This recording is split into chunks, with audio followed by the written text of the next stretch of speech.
What's the deal, y'all? It's your boy King Ed the Great coming at y'all with another video. And let me be the first to say, man, if y'all haven't checked out the Bret Hart A&E special, you missed out on something special right there. The WWE did their thing with this one here. I like this one here versus the Dark Side of the Ring about the Montreal Screwjob because you get to hear more of Bret's perspective of that night. You get a big summary of his background, what made him truly how he is today. A lot of the circumstances that he's been through for the past 20-something years, it's been rough, man. And I can see why.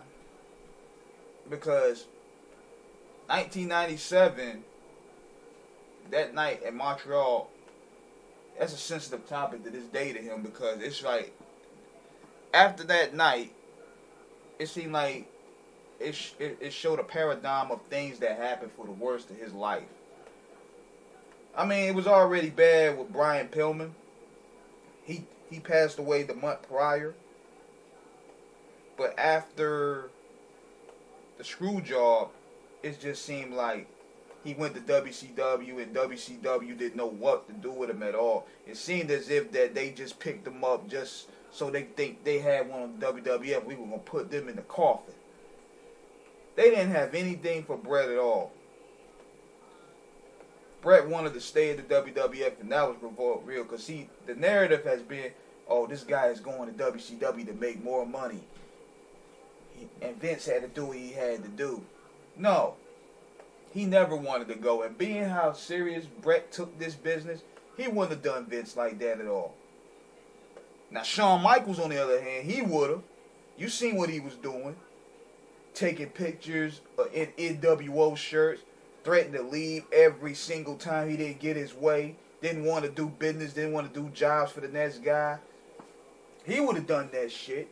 And even when him and Bret got into it, he was like, I'm going to WCW. Yeah, he would have done it. He would have stuck the knife in Vince's back. And even with Bret was unfortunate. He was like, he's not that type of individual. He stood down with Vince for 14 years. Didn't miss a date. Stood down when the transitional period, when the WWF was drawing the most piss poor ratings out there, when Hogan, Warrior, Savage, and all those guys left. He stood in the fold. He stood in the fold. And what I liked about Bret's style, he has a no-nonsense shooter style. He has a no-nonsense shooter style, and he takes the business serious. And that's the only thing a lot of these guys can really say that's bad about Bret. And that's not even a bad thing within himself. Oh, he takes himself seriously. What man should take his craft serious? They figure they can't say anything bad about him. They figure they can't really say anything political about him. That he didn't held this guy down, that he didn't bury this guy. So the narrative is, oh, he just takes the business too serious. He should. The man grew up in the business. His dad was a wrestler. His family is full of wrestlers. He should take his craftsmanship serious, and look how he stands out. It just seemed like they just grasping for straws at one point to see what they could do to knock down his standards. But see, the cold part about it with Bret, he said he would have dropped the belt to Shawn. But Shawn told him, I will not do the same for you. So Bret, using the creative control, said, okay, fuck you. I'm not going to do it. And this is what people don't understand. See, Vinnie Mac shot himself in the foot that night. He really shot himself in the foot. He became a mark for the Clique, like Eric Bischoff became a mark for Hulk Hogan. Let's be clear on that. He became a mark for the Clique, like Bischoff became a mark on Hulk Hogan, but a lot of people don't want to acknowledge that. The Clique was basically running the WWF. Just like Hulk Hogan was running WCW. And Vince lost control of that. And Bret, due to putting in the work that he has, he was able to get creative control. So therefore, he was able to be like, look, I'm not dropping this belt. I'm not dropping it to you. So this thing puts a lot of narratives to rest. That Bret wasn't a draw. That, come on, man, that man had an international following. He was on the cover of video games. And not to mention the fact that the dude can work, man. I mean, dude was one of the best workers I've ever seen. A man that has stand-up integrity.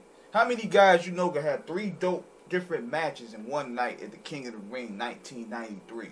Look that up with Razor Ramon, Bam Bam Bigelow, and Mr. Perfect. That man put in work with 3 different matches and had them all stand out as classics. Put Owen Hart over as a star. Well, let's be real. They didn't know what they were doing with Owen Hart. Man, he was coming through, tag teaming with Coco Beware, having the orange and blue jumper pants. Then he was the blue blazer. That was before Bret took him under his wing. And what's crazy is he drew that storyline through doing a cartoon of him being the evil little brother. So that whole thing started from Survivor Series 1993. It came to a head in 1994. They built that up. And Owen wins at WrestleMania 10 and becomes a star. And Owen played that role so good, man. He played that role so good.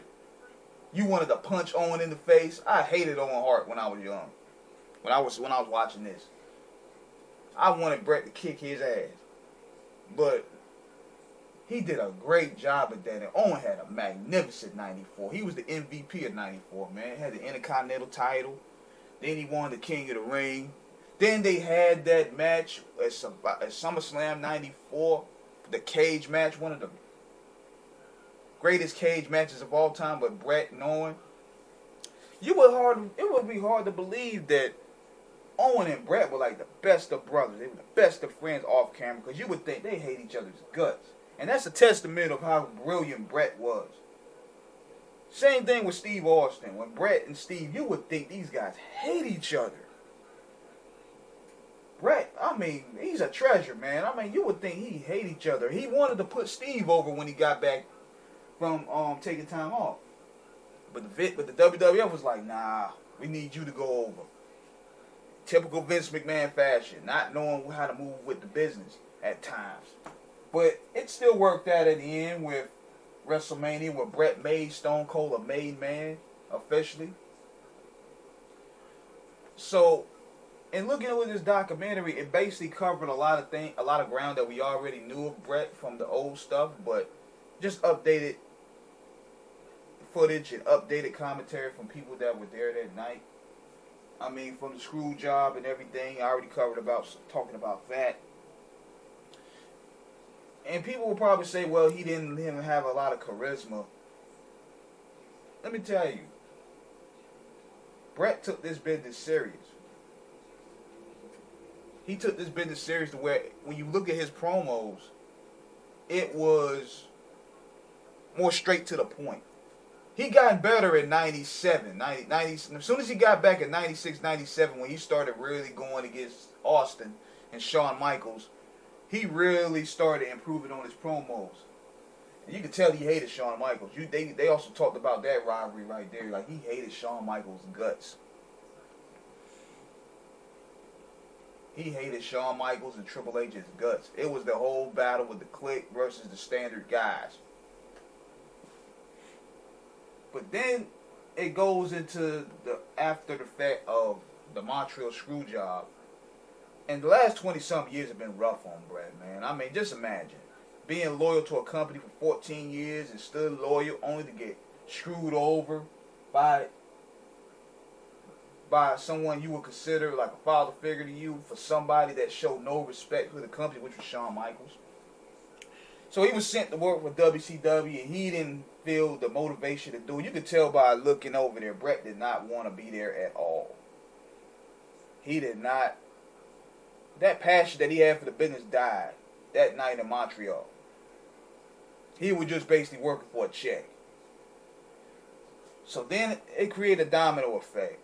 Losing Owen Hart, which was one of the saddest things ever, man. I remember when I watched that event and JR just announced that Owen Hart had passed away, man. It was just like, my heart sank, man, because Owen Hart was possibly one of the best to do it. So for him to get killed in that capacity, it was a somber night, bro. I don't think anybody that was in the building knew, but we in TV land, we already knew, man. I remember the next day hearing about it. It was just awful, man. It was a dark time. So then after that, Anvil passed away. Then he lost both his mom and pop shortly thereafter because they never recovered from Owen's death. That was a blow to the Hart family, man. I mean, shoot. That was a heartbreaker. And he lost his mom and his pops. Then, not to mention, he doesn't have any representation of the business to speak for his behalf because everybody was running with the narrative that Bret was a selfish guy, that he didn't want to do the right thing for business. But yet, all along, Bret was injustifiable in what he had to do. Oh yeah, lost Davey Boy and lost Anvil. Then he suffered a stroke. He suffered a stroke in 2002. Then he survived cancer recently. He been through a lot, man. But you know what's crazy is he looks better than most of his peers now. He looks way better at his age, despite everything he's been through, from a stroke, surviving cancer, and being 60 plus years old, to how he looks now, and compared to his peers who wasted it on drugs, sex, drugs, and rock and roll. It's crazy. But overall, I enjoyed the doc, man. I mean, this doc here was off the chain, man. I mean, for the most part, the only thing that I wish that they would have covered more, they would have probably got into his bout with Sean Waltman, 1-2-3 Kid. That was one of the best Raw matches ever. He gave X-Pac a classic. And the other feud he did with Hakushi, which was dope too. Look at that match in your house. Look at the match he did on Raw. Bret and Hakushi had some classics, man. Bret was just a treasure, man. I mean, this dude here, he's one of the best to ever do it. Now, it's great that A&E did a proper job of giving him that platform to speak on his career, and give his truth. And not to mention, he married a black woman too, and I was like, wow, where'd this come from?